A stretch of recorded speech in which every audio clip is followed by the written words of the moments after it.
여러분 안녕하십니까? 채널K 뉴스입니다.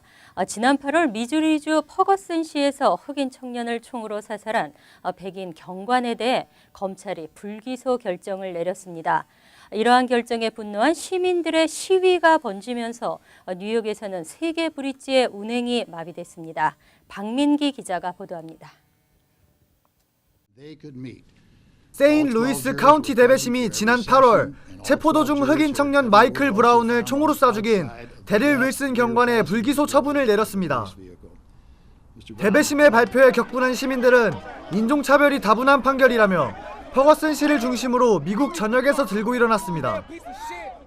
뉴욕까지 이어진 시위 행렬은 어제 저녁 타임스퀘어를 시작으로 맨해튼 브릿지와 브루클린 브릿지 등 3개의 브릿지를 점거해 교통이 마비되는 현상이 발생했습니다. 어제 저녁 타임스퀘어에서는 빌 브레튼 뉴욕 경찰국장의 얼굴에 빨간색 페인트볼을 던진 볼리비아 출신 디에고 이바네즈가 폭행과 공무집행 방해 등의 혐의로 체포됐습니다. 빌 브레튼 국장은 기자회견에서 경찰이 매번 앞으로 일어날 일을 예측할 수 있는 것은 아니라며 체포 과정에서 마이클 브라운과의 몸싸움이 있었고 경찰이 발포한 것은 정당방위라는 입장을 밝혔습니다. 하지만 유족 측은 이번 사건의 대배심 인원 12명 중 백인이 9명이었던 것에 비해 흑인은 3명뿐이었다며 기소 찬성 의견이 9명 이상 나올 확률이 애초에 희박했다는 입장을 보였습니다. 사망한 마이클 브라운은 사건 당시 양손을 머리 위에 올리고 있는 상황이었음에도 6발 이상의 총격을 받고 사망했지만 대배심과 경찰 측은 데릴 윌슨 경관의 손을 들었습니다. 시위에 참가한 시민들은 공권력 남용과 인종차별의 폐해가 낳은 결과라는 강경한 뜻을 보여 앞으로 시위의 열기가 더욱 뜨거워질 것으로 보입니다. 채널 K뉴스 박민기입니다. 때 아닌 폭설이 뉴욕 서부 지역을 강타하면서 내일 또 예보된 눈 소식에 주민들이 촉각을 곤두세우고 있습니다. 특히 추수감사절을 코앞에 두고 있는 시점이라 걱정이 많은데요. 적설량은 최대 5인치 정도로 예보됐습니다. 기상청은 내일부터 뉴욕시 일원에 눈이 내리기 시작해 최대 5인치의 적설량을 기록할 것으로 예보했습니다. 뉴욕시 일부 외곽 지역에는 6에서 10인치의 눈이 쌓일 것으로 예보됐습니다. 뉴저지 지역 역시 추수감사절 하루 전인 26일 오후부터 패스익과 웨스턴 에섹스, 서섹스, 워렌, 모리스 카운티 인근에 눈폭풍이 몰아칠 예정입니다. 최소 4에서 10인치의 적설량을 기록할 것으로 예상되고 있습니다. 뉴욕시 위생국은 26일 오전부터 폭설주의보를 내리고 혹시 모를 눈 피해에 대비하라고 당부했습니다. 위생당국도 각 지역마다 제설 차량을 준비하는 등 비상 시스템을 가동할 예정입니다. 뉴저지 팰리세이드 파크와 포트리, 리치필드 등 한인 밀집 지역에도 폭설에 대비해 비상 시스템이 가동 중이며 눈이 내리는 동안에는 제설 작업으로 인해 도로에 차를 주차할 수 없습니다.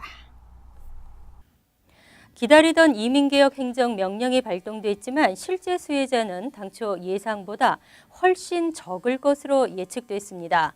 까다로운 서류 준비와 밀린 벌금 등 모든 조건을 충족시키기에 쉽지 않다는 전망입니다.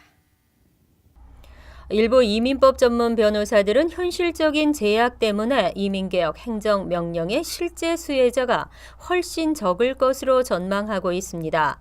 오랜 기간 미국에 체류한 불체 부모가 추방 유예 프로그램에서 요구하는 출생증명서와 여권 등 본인 신원 입증 서류나 2010년 1월 1일 전에 입국해 5년 이상 연속 거주했다는 사실을 입증하는 서류를 구비하는 것이 어려울 것이라는 분석입니다. 경제적 부담 역시 신청을 막는 요인이 될 것으로 예상되고 있습니다. 이민정책연구소의 최근 보고서에 따르면 지난 2012년 시행된 불체 청년 추방 유예의 경우 신청 자격을 갖춘 것으로 추산된 120여만 명 가운데 55% 정도만 신청 절차를 마쳤습니다. 자격이 있는데도 신청하지 않은 사람의 43%는 비용 때문이라고 대답했습니다.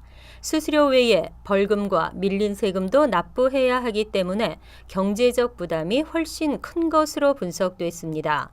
이 밖에 개인정보가 이민당국에 전달돼 추후 단속 대상이 될 가능성을 우려하는 경우도 많은 것으로 조사됐습니다. 그동안 제기돼왔던 H-1B 비자 소지자의 배우자에 대한 불공평이 해소될 전망입니다. 우수 인력 유치를 위해서도 늦어도 내년 초 전문직 취업 비자 소지자의 배우자에게 취업이 허용될 전망입니다. 백악관은 지난 20일 브리핑을 실시하고 H-4 비자 소지자의 취업 허용에 관한 규정 변경안을 12월이나 내년 1월 중으로 확정 발표하겠다고 예고했습니다.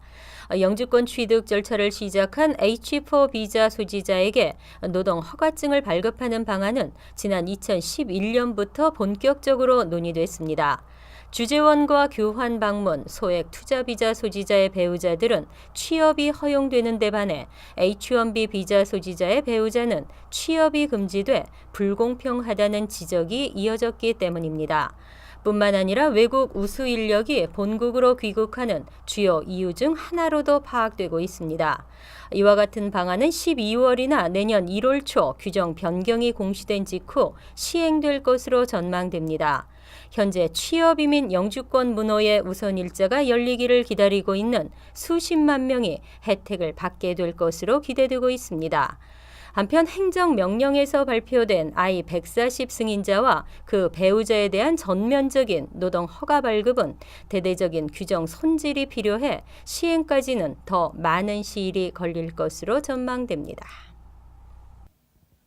미국은 신용사회죠. 더구나 신용은 단기간에 해결할 수 있는 문제가 아니어서 더 어렵습니다.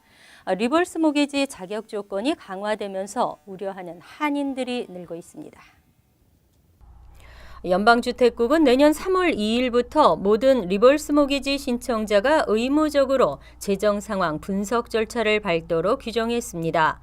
연방주택국은 정부 보증기금의 누수를 막기 위해 신청자의 크레딧과 수입, 현금 유동성을 확인하는 절차를 의무화한 것으로 알려졌습니다.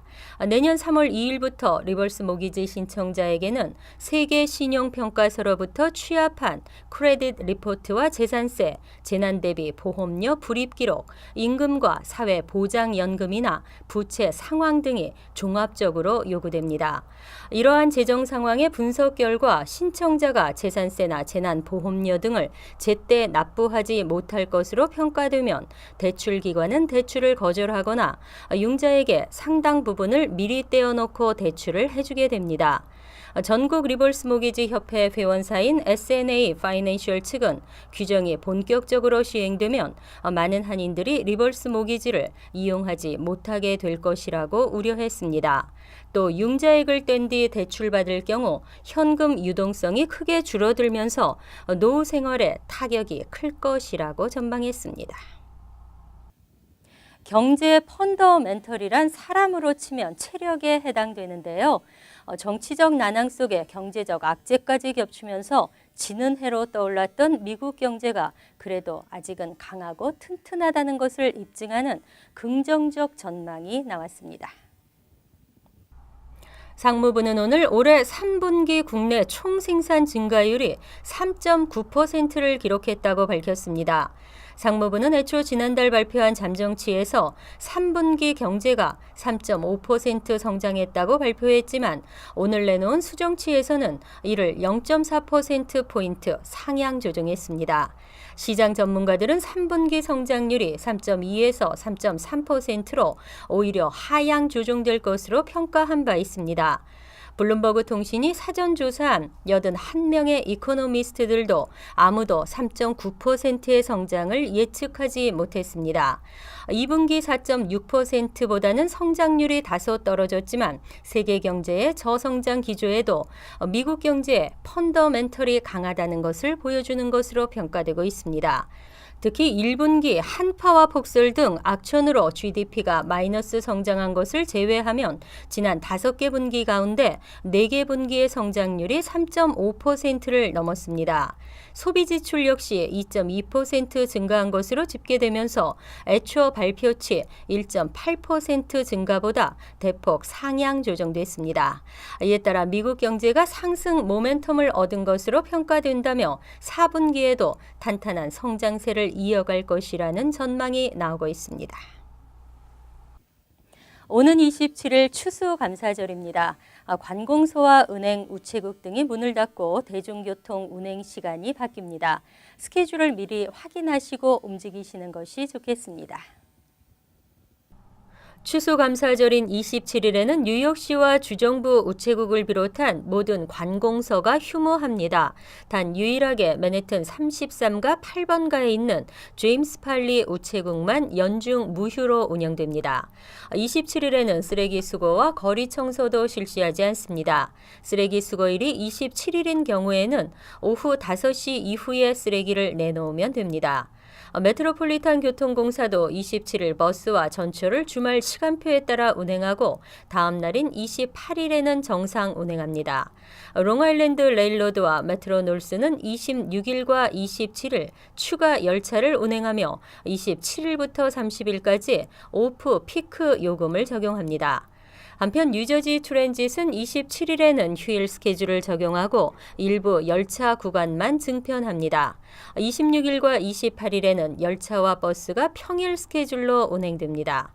이외 뉴욕 증권거래소와 나스닥의 경우 추수감사절에는 개장하지 않고 다음 날인 28일은 오후 1시까지만 개장합니다. 또 뉴욕 총영사관과 한인은행들도 27일 하루 휴무합니다.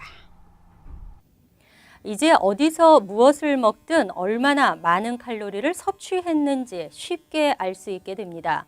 식당이나 패스트푸드 체인, 극장 등의 모든 메뉴에 칼로리 표시 의무화가 곧 시행에 들어갈 예정입니다. 식품의약국은 오늘 식당 메뉴 칼로리 표시 의무화 규정을 공시하고 곧 시행에 들어갈 예정이라고 밝혔습니다. 정부가 벌이고 있는 비만과의 전쟁의 일환으로 평소 먹는 음식의 칼로리를 정확하게 알려줘 과도한 영양 섭취를 방지하자는 취지에서 마련됐습니다. 전문가들은 미국인이 섭취하는 음식 중 3분의 1이 집 밖에서 사 먹는 것으로 대개 양이 많고 건강에 해로운 재료가 든 식당 음식이 비만의 주된 원인이라고 지적해왔습니다. 적용 대상은 패스트푸드 체인 등 20개 이상 영업장을 운영하는 식당 과 영화관 등이며 슈퍼마켓이나 편의점, 잡화점에서 파는 샌드위치 등 조리된 음식물에도 적용됩니다. 식당 메뉴판에 있는 알코올 음료에도 이 규정이 적용됩니다. 하지만 피자 체인점과 영화관 업계 등에서는 논란과 반발이 이어지고 있습니다. 전국 편의점협회 측도 편의점에 그런 규정을 강제하면 가만히 있지 않겠다며 강한 반대 입장을 보였습니다. 항상 여러분과 함께하는 채널K 뉴스 여기서 마칩니다. 편안한 밤 되시기 바랍니다.